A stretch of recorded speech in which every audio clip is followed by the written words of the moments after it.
우리 옆에 계신 분들과 한번 인사하겠습니다. 반갑습니다. 오늘 예배에 나오신 여러분들에게 주님의 은혜가 넘쳐나게 되시기를 바랍니다. 반갑습니다.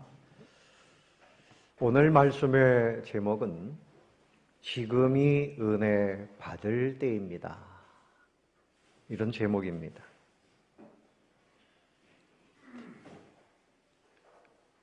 러시아의 대문호인 톨스토이가 세계의 의문이라고 하는 글을 썼는데, 이 세상에서 가장 중요한 때가 언제인가? 이게 첫 번째 질문이고, 두 번째 질문은 이 세상에서 가장 필요한 사람은 누구인가? 또 세 번째는 이 세상에서 가장 중요한 일은 무엇인가? 이런 질문을 하고 스스로 답을 하기를 지금이라는 것입니다. 가장 중요한 때는 바로 지금이다. 그리고 가장 나에게 중요한 사람은 지금 내가 만나고 있는 그 사람이 가장 중요한 사람입니다. 나에게 가장 중요한 일은 내가 지금 그 사람을 섬기고 있는 일이 가장 중요한 일이다. 아주 일리가 있는 그런 말입니다. 여러분 누구나 다 좋아하는 것, 제일 좋아하는 것 물어보면 황금입니다. 황금. 여러분 다 좋아하시죠? 황금. 황금 덩어리 하나씩 드린다 그러면 아마 교회 줄을 설 겁니다. 또 금이라고 하는 것이 또 무슨 금이 있는가 하면 소금입니다. 음식을 만들 때 소금이 없으면 안 되죠. 또 하나 금이 있는데 그것이 뭔가 하면 지금입니다. 지금. 황금, 두 번째는 소금, 세 번째는 지금입니다. 지금 내가 하나님 앞에 감사하면 나는 행복한 거예요. 아멘. 지금 여기 앉아 있으면서도 내일을 걱정할 필요 없습니다. 아멘. 오늘 내가 주 안에서 자유를 누려야 돼요. 그래서 예수님께서 한날 괴로움은 그날이 족하니라, 내일은 내일이 염려하게 하라. 근데 정말 잘하는 것이 뭔가 하면 사람들은 염려하는데 전문가예요. 내일에 대해서 염려하고 1년 후 미리 염려하고 10년 후 미리 염려하고, 예? 그냥 염려만 합니다. 오늘 지금 하나님의 은혜를 누리시기 바랍니다. 지금이 중요해요. 내일은 없습니다. 내일은 없어요. 오늘이 있어야 내일이 있는 거죠. 오늘이 없는데 내일이 있다고 말하면 그건 잘못된 거죠. 지금이 은혜 받을 때다. 차차 은혜 받지요. 지금이 은혜 받을 때입니다. 학생도 공부할 때가 있어요. 아이 때 공부 안 하면 나이 들어서 고생 많이 합니다. 실력을 갖추면 그 준비한 것으로 인해서 행복한 인생을 살 수 있는 거죠. 그러나 공부한다 그래서 꼭 행복한 건 아니에요. 그런데 하나님의 은혜를 우리가 충분히 받아 놓으면 그 은혜로 인해서 하루하루 행복하게 또 미래까지도 열어갈 수 있습니다. 한번 따라해 봅시다. 지금이 은혜 받을 때입니다. 오늘 이 본문 말씀 고린도 교회는, 이 고린도후서는 두 번째 편지예요. 근데 고린도후서의 이 편지의 그 목적이 뭔가 하면 고린도 교회가 이 복음을 받고 문제가 생겼어요. 복음, 은혜는 문제가 없는데 사람들이 문제를 일으켰어요. 그래서 패당을 지어서 갈등을 만들고요. 또 은혜를 받았지만 은사에 대해서도요, 네 은사가 좋으냐 내 것이 좋으냐, 이 미숙한 사람들이 더 싸웠어요.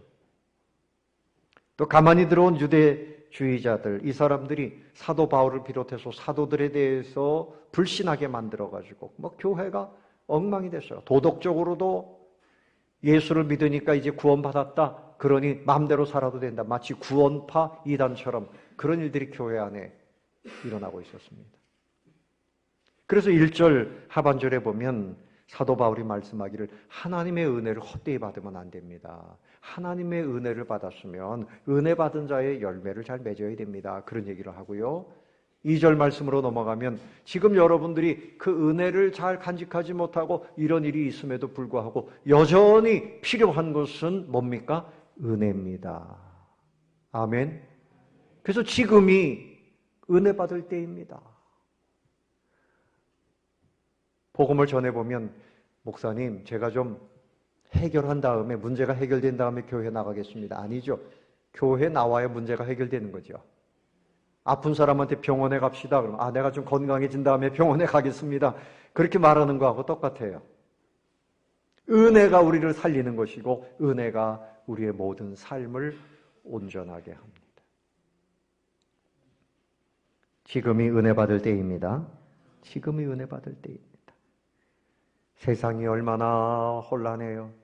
또 여러분 마음에 진정한 기쁨과 감사와 평안함과 이런 것이 있습니까? 돈이 좀 많이 벌리면 이 문제가 해결되면 그때는 정말 내 마음에 감사가 넘칠 것 같아요? 아니에요.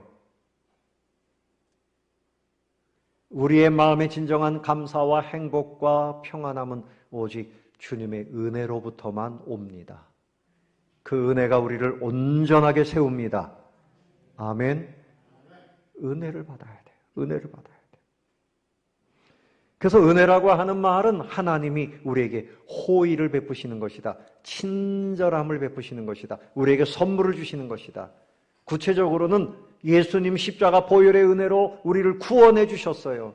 우리가 하나님의 자녀가 된 겁니다. 그러므로 여러분은 가장 존귀한 하나님의 은혜를 이미 받은 하나님의 자녀가 됐다는 사실을 기억해야 됩니다.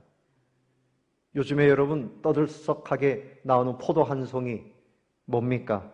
일본에서 들어왔다고 하는 1,400만 원짜리 꼭 모양이 루비를 닮았다고 해서 루비 로망이라고 하는 포도 한 송이에 1,400만 원. 처음 들어보셨습니까? 그러니까 포도송이가 이 탁구할 만한데 그러니까 비싼가 봐요. 포도송이 하나에 포도 알 하나에 계산해 보면 한 70만 원. 그거 먹겠어요 어디? 근데 그래도 먹는 사람이 있으니까 팔리겠지요. 누가 그 값을 매겼을까요? 상인들이 만들어 놓은 거죠. 상인들이. 나는 그걸 먹어야 행복할 텐데 절대 아닙니다. 그거 잘못 먹으면 체하고요. 배탈 납니다. 값을 사람이 매긴단 말이에요. 사람. 근데 우리는 값이 얼마나 갈까? 하나님이 말씀하신 성경에 천하보담도 귀하다. 천하보담도 귀하다. 한번 따라해 봅시다. 나는 천하보담도 귀합니다. 누가 값을 매긴 겁니까? 하나님. 근데 여러분끼리 옆에 있는 분들이 저 사람은 값이 한 100만 원, 저 사람은 1000만 원, 저 사람 그래도 한 1억쯤 갈 거야. 이제 뭐 나이 들어가지고 늙었으니까 값이 점점 떨어질 거야. 저 사람은 사는 모습이 그러니까 값이 좀 비쌀 거야. 사람이 암만 값을 매겨봤자 소용없어요. 사람의 값은 누가 매긴다고요? 하나님이 매기십니다. 예수님이 우리를 그 값을 주고 사셨는데 얼마나 비싼가 하면 당신의 피를 흘리시면서 피값으로 우리를 사셨어요. 여러분 대단합니다. 옆에 계신 분에게 인사하세요. 존귀하신 분입니다. 당신은 참 존귀하십니다. 존귀하신 분입니다. 전도 폭발이라고 하는 책을 쓰신 제임스 케네디 목사님이 계세요. 이 목사님이 한 번은 교도소를 방문해가지고 예배를 드리는데 예배 도중에 100불짜리 달러 100불짜리를 탁 꺼냈어요. 여러분 100불이면 우리 돈으로 한 13만 원 정도 되겠죠? 자 여러분 이거 가지고 싶으신 분 손 드세요. 드릴게요. 그랬더니 전부 손 들었습니다. 여러분 저 같아도 손 들겠죠? 13만 원을 준다는데 안 들겠어요? 눈치만 보다가 괜히 나중에 후회할 거 없어요. 딱 듭니다. 13만 원짜리 100불짜리인데 미국에서 100불짜리면 큰 거거든요. 그런데 좀 있더니 이 목사님이 꾸깃꾸깃 막 이렇게 꾸기는 거예요. 자, 이 구겨진 돈인데도 받으실랍니까? 그러니까 전부 손드는 거예요. 왜요? 구겨졌지만 여전히 $100니까. 그죠? 그 다음에 거기다가 침을 퇴 뱉고서는 발로다가 막 밟았어요. 자, 이거 받겠습니까? 그래도 여전히 손듭니다. 침이 묻어있고 발로 밟아도 여전히 $100줘래. 무슨 얘기를 하는 겁니까? 여러분의 인생이 좀 죄를 짓고 더럽혀지고 구겨지고 다른 사람들이 발로 밟는다고 해도 여러분은 여전히 천하보담도 귀한 그런 하나님이 보실 때 보배와 같은 존재입니다. 그것을 이야기하는 겁니다. 특별히 주님의 은혜를 입어서 구원받은 사람들, 천국 가야 할 하나님의 자녀가 되었으니 우리는 그야말로 가장 가치 있는 존재예요. 내가 살면서 좀 실패하고, 실패할 수 있죠. 넘어질 수 있고, 구겨질 수 있지만, 주님이 그 피값으로 우리를 사셨으니, 하나님 보실 때 우리는 최고의 가치를 가지고 있는 사람. 아멘. 우리가 영상을 봤지만, 그 고재봉 씨, 사람을 6명이나 죽였어요. 그래도 하나님께서 그에게 은혜를 주셨습니다. 구원받고, 그 죄수들 목을 누르면서 지옥 갈래 천국 갈래 막 이래가지고 1800명이 예수 믿겠다고 했다는 거죠. 사랑하는 성도 여러분, 우리는 존귀합니다. 왜요? 하나님의 은혜가 우리에게 와 있기 때문입니다. 할렐루야. 에베소서 2장 10절에 보면 우리는 그가 만드신 바라, 만드셨다. 그 말은 뭔가 하면요, 그 원어의 단어가 포이에마, 작품이다. 걸작품. 최고의 작가이신 하나님이 만드신 걸작품. 걸작품인데 포이에마. 여러분 시라고 하는 단어 영어로는 포이엠. 작품, 걸작품이다. 그런 뜻이에요. 그러니까 하나님이 여러분을 하나하나의 시를 쓰듯이 하나님께서 다 구상하시고 디자인하셔가지고 여러분을 그야말로 존귀한 걸작품으로 만들었어요. 그러니까 여러분 자신이 나는 못나니, 나는 부족해, 나는 지금 죽으면 지옥 갈 거야, 이렇게 생각하시면 안 돼요. 하나님이 은혜를 베푸셨기 때문에 오늘 이 자리에 와 계신 겁니다. 아멘. 그러니까 여러분 모든 분들이 하나님의 걸작품이에요. 특별히 예수 믿는 사람들. 또 하나 은혜라고 하는 말은 성령의 감화. 성령님이 우리에게 감동을 주셔서 설교를 듣고 나면 그렇구나. 목사님 오늘 은혜 많이 받았습니다. 성령의 감화. 성령의 감화가 오면 깨달음이 오고 사람이 점점 거룩해지고요. 점점 기도와 예배를 기뻐하고 말씀을 기뻐하고. 그런데 시간이 갈수록 예배를 멀리하고 기도를 멀리하고 얼굴 보기가 힘들고, 이것은 자꾸만 하나님의 은혜보다는 세상의 정욕을 따라가기 때문에 그런 겁니다. 내 안에 있는 정욕은 하나님을 멀리하게 만들고, 하나님의 은혜, 성령의 감화가 오면 점점 더 교회를 사랑하고 말씀을 사랑하고 이웃을 사랑하고 하나님을 사랑하고, 이런 은혜가 넘치게 되시기를 예수님의 이름으로 축원합니다. 그래서 이 은혜가 우리에게 가장 중요합니다. 은혜, 은혜. 우리가 이제까지 살아온 모든 것이 하나님의 은혜요. 또 여전히 받아야 할 것이 하나님의 은혜입니다. 그래서 사도 바울이 고린도 교회를 향해서 여러분들이 은혜를 잘 간직하지 못했지만 그러나 또 은혜를 받아야 됩니다. 그래서 2절 말씀에 지금은 은혜 받을 만한 때요. 보라, 지금은 구원의 날이로다. 오늘 2절의 말씀은 이사야 49장 8절의 말씀을 인용한 것입니다. 여러분, 이사야가 말씀을 전할 때는 예수님 오시기 700년 전인데 이제 아수르에 의해서 북방 이스라엘이 망하고 또 남쪽 유다는 588년도에 바벨론에 의해서 망할 것이고, 이런 때에 그가 말씀을 전하는데 이제 우리가 포로로 잡혀가고 나라가 망하고 하지만 하나님께서 때가 되면 우리를 다 회복시키실 것입니다. 회복을 말씀한 것이 이사야 그 귀하신 말씀이에요. 그래서 이사야서는 구약의 복음서다, 그런 별명을 가지고 있어요.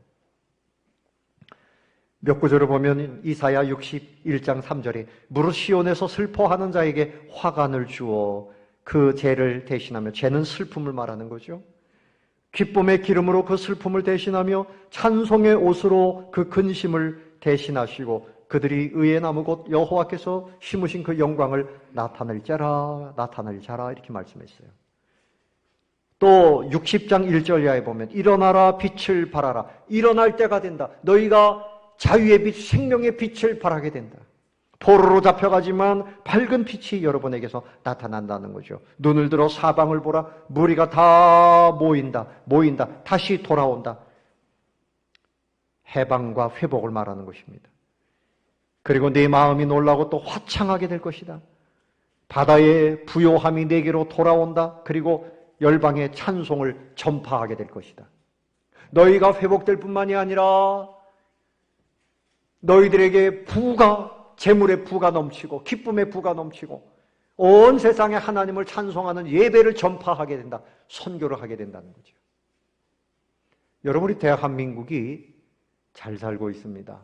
선진국입니다. 이제는, 옛날에는 개발도상국, 중진국 그런 말이 있었는데 지금은 선진국입니다. 전 세계 나라 중에서 6번째로 잘 사는 나라가 됐다고 그렇게 이야기를 합니다. 국방력이나 경제력이나 교육하는 것이나 모든 것에 있어서 온 세계적으로 K-팝, 우리 대한민국의 가수들 그 노래를 부르기 위해서 한글을 배우고 이런 사람들이 세계적으로 넘쳐나서 선교가 잘 되고 있다고 그래요.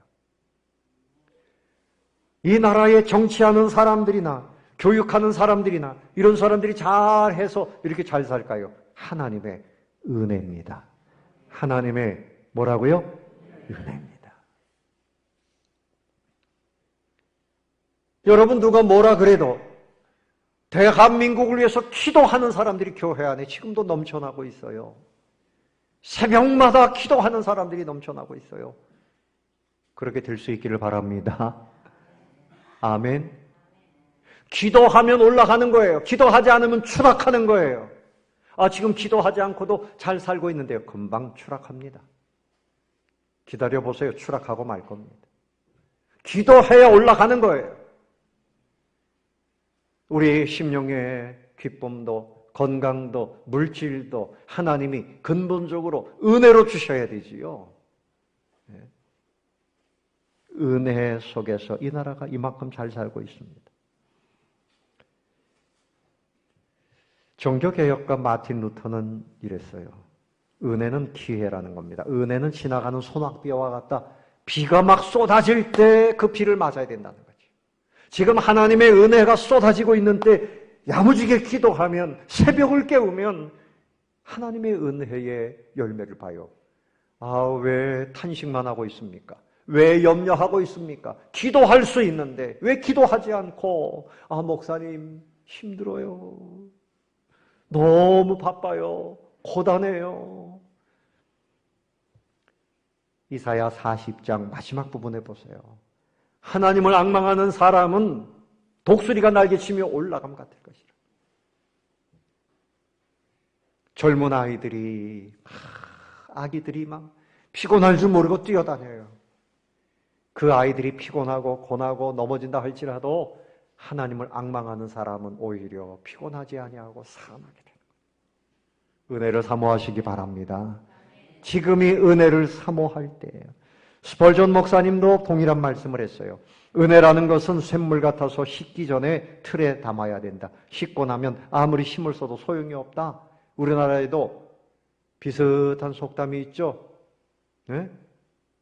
쇳불도 어떻게 해요? 단김에 뽑아야 된다. 지금이 은혜가 쏟아지는 때입니다. 하나님께서 은혜의 문을 닫으시면 기도할 수 없고 응답도 없습니다. 지금은 기도하면 응답이 되어지는 때예요.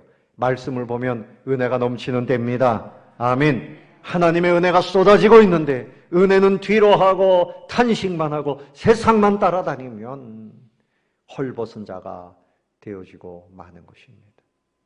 두 번째로 생각할 것은 은혜는 우리 모두를 행복하게 합니다. 따라해 봅시다. 은혜는 나를, 우리 모두를 행복하게 합니다. 이 은혜라는 말은 헬라 카리스라는 말을 써요. 그 뜻은 뭔가 하면 기쁨, 유쾌하다, 행복하다, 그런 뜻이 있어요. 하나님의 은혜를 받으면 받을수록 행복해져요. 유쾌해집니다.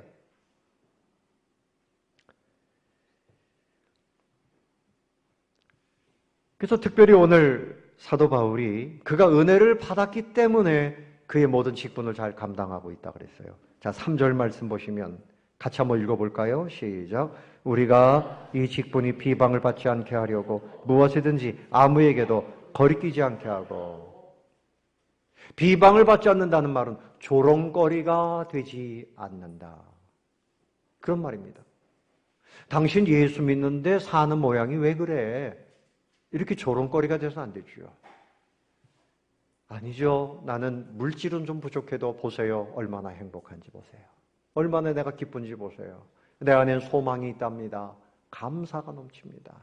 그것이 영광이죠. 은혜가 넘치면 조롱거리가 되지 않아요. 은혜가 없는 사람은 탄식이 많아요. 불평이 많아요. 원망이 많아요. 감사가 없어요. 조롱거리가 되고 맙니다. 여러분 안에 은혜를 채우면 행복한 사람이 될 수 있습니다. 이현주 씨의 동화에 이런 이야기가 있어요. 자, 밀가루를 싣고 한 트럭을 싣고 가다가 휴게소에 들어갔어요. 또 한 트럭은 시멘트를 잔뜩 싣고 들어가가지고 이제 휴게소에서 이 사람들이 휴게소에서 화장실 갔다가 와가지고 차를 보이는 대로 딱 끌고 나갔는데 차를 바꿔 타고 갔어요. 그래가지고 이게 뭐야? 잘못 탔네? 내 차가 아니네. 그런데 마음에 뭐라, 에이, 알게 뭐야. 가자, 그냥 그렇게 갔습니다. 밀가루 실은 차가 벽돌 공장으로 갔어요. 시멘트를 실은 차가 빵 공장으로 갔어요. 그 가가지고 보니까 그 직원들도 알게 뭐야. 아니, 밀가루를 보여더니 시멘트를 부어가지고 빵이 벽돌이 나오는 거예요. 또 벽돌을 찍어야 되는데 알게 뭐야. 밀가루를 부어가지고 이게 도대체 벽돌이 아닌 거죠. 그걸 가지고 집을 지었는데 집이 무너져가지고 사람들이 많이 깔렸다. 이게 동화니까 하는 얘기죠. 그 중심이 뭔가 하면요, 사람들이 은혜가 없으면 될 대로 되라, 알게 뭐야, 책임감도 없고 분별력도 없고, 그래서 질서가 무너지고 사고가 나고 고통이 찾아오고 그런 세상이 된단 말이죠. 하나님의 은혜를 받으면 사람의 분별력이 생기고 진실하게 살게 되고 다른 사람에게 기쁨을 주게 되고 평안한 세상을 만들고 함께 행복을 누리게 되는 줄로 믿습니다. 자, 그래서 4절 이하의 말씀에 보면요, 사도 바울이 복음을 전하면서 많은 어려움도 겪었지만 나는 은혜 속에서 행복하다는 거예요. 자, 4절부터 읽어봅시다. 시작. 오직 모든 일에 하나님의 일꾼으로 자천하여 많이 견디는 것과 환난과 궁핍과 고난과 매맞음과 갇힘과 난동과 수고로움과 자지 못함과 먹지 못함 가운데서도 깨끗함과 지식과 오래 참음과 자비함과 성령의 감화와 거짓이 없는 사랑과. 그렇게 어려움이 있었지만 그러나 이런 가운데서도 나는 친절했고 진리 가운데 살았고 정직하게 살았고 은혜를 베풀며 살았다는 거죠. 그래서 은혜가 나에게 넘치면 다른 사람에게 오히려 은혜를 흘려보내는 그런 삶을 살게 됩니다. 여러분의 인생이 그와 같이 빛나시기를 바랍니다. 조롱거리가 되든지 고통을 만들든지 그런 사람이 되면 안 돼요. 한 번 위대한 부모님의 이야기를 하겠습니다. 아주 가난한 농사꾼이었어요. 이 장로님이 이제 장로님이 되셨어요. 기도를 하기 위해서 강단에 올라왔는데 목사님이 양복을 입지 않으셨네요. 양복 입으신 장로님이 올라오세요. 할 만큼 이 장로님은 너무나 가난했어요. 양복 한 벌이 없었어요.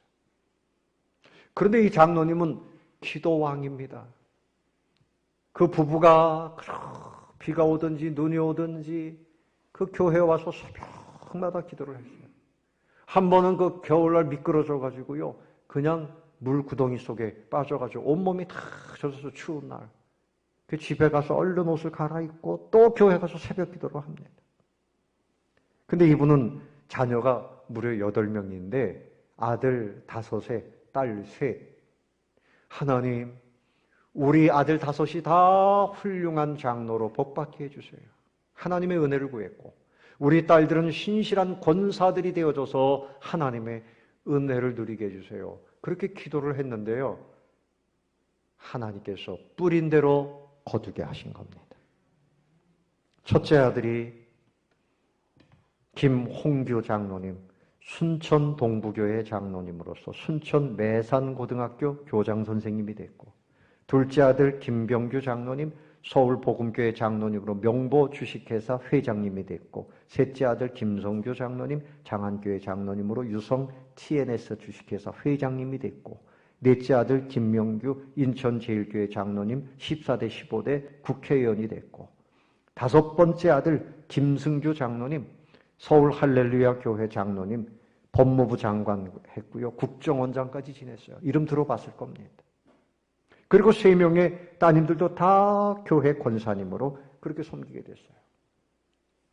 하나님의 은혜가 임하면 자녀들의 앞길이 열리는 줄로 믿으시기 바랍니다. 하나님의 은혜를 구하세요. 내 머리로 계산하지 말고 하나님의 은혜를 구하세요. 그래서 이 목사님은, 이 장로님은 그 안산제일교회 고 김응선 장로님 이야기인데요. 이분은 갈라디아서 6장 7절을 항상 가슴에 품고 은혜 생활을 했답니다. 스스로 속이지 말라. 하나님은 만홀히 여김을 받지 아니하시니 사람이 무엇으로 심든지 그대로 거두리라. 기도를 심으면 응답을 받고 순종을 심으면 축복을 받고, 아멘. 무엇을 심든지 그대로 거두리라. 그래서 그분은 참 가난했지만 기도해서 그 자녀들 가정마다 번성하게 돼요. 여러분도 이 은혜를 꼭 누리시기를 바랍니다. 그래서 하나님의 은혜는 우리에게 넘쳐나요. 여러분, 우리에게 모든 것에 부욕해 하시는 분은 나사렛 예수 그리스도입니다.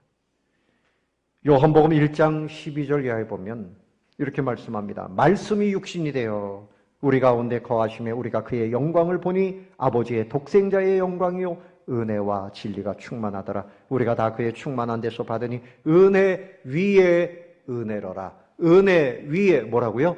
은혜로라. 답으로 치면 뭡니까? 곱백입니다, 여러분. 곱백이. 그냥 넘치는 은혜. 예수 그리스도 안에서 은혜가 넘치고 있다. 아멘. 넘치고 있다. 하나님은 우리에게 은혜 베푸시기를 원하십니다. 이 말씀만 제가 읽고 마치겠습니다.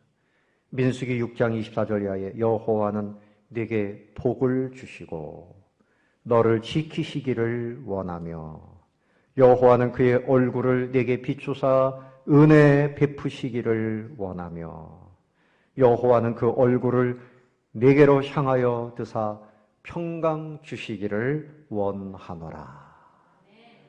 하나님은 여러분에게 복 주시기를 원하시고 은혜 주시기를 원하시고 평강 주시기를 원하시고, 아멘. 평강은 마음이 평안할 뿐만이 아니라 형통하게 되는 것을 말합니다. 은혜를 누리시는 여러분들, 이제는 기도하시기 바랍니다. 바빠도 더 기도하셔야 돼요. 힘들면 더 기도하셔야 됩니다. 아멘. 기도해야 됩니다. 그리고 예배 생활 더 잘하시기 바랍니다. 예배 시간에 저만 설교하고 앉았고 몇 분만 앉아있으면 하나님이 우리 교회에 주시겠어요? 여러분들이 같이 나와서 자리를 지킬 때 우리 교회를 향하신 하나님의 그 보따리를 풀어주실 거 아니에요. 네? 이제 여러분 은혜, 지금이 뭐예요? 은혜 받을 때. 아멘. 우리 다 같이 기도합시다.